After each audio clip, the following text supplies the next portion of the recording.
I understand that you all have some issues on your teams. And leadership is not always easy. I'm Kimberly Reed. I'm the managing partner of the Redevelopment Group. And at the Redevelopment Group, we help leaders become even more effective leaders. I worked 14 years in corporate America. Had some triumphs, and I've clearly had some challenges.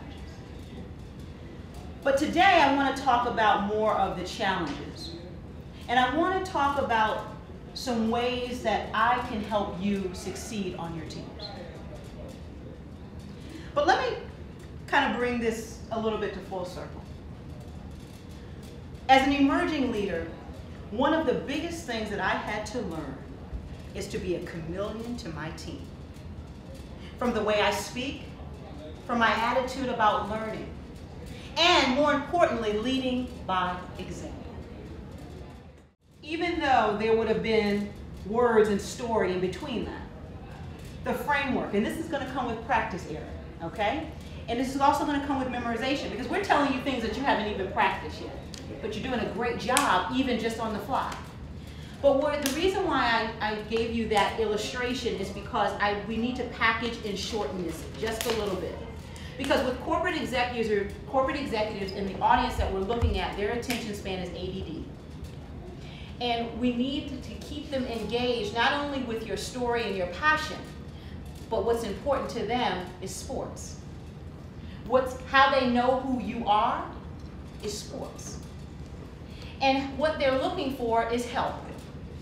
So, as Nasir and I were talking in the back, one of the things that we'd like you to do is connect your history, basketball, in your learning of what leadership is, which obviously ignited the book and other things, right?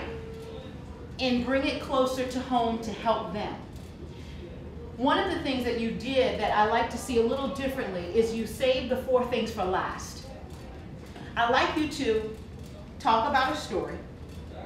I'd like for you then to talk about the 4 things, because you've got to keep them engaged. So they're engaged with that story because they have children, they get it, right?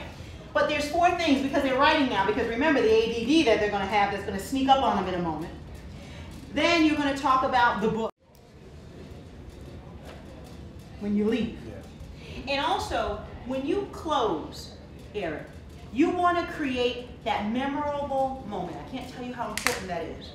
Because when people leave your session, you want them to be able not only to tell you the 4 things, but what was Eric's last word?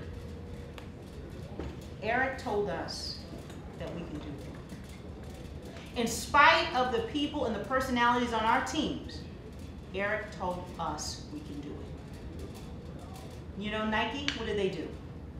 Just do it. Storytelling, signature, ending.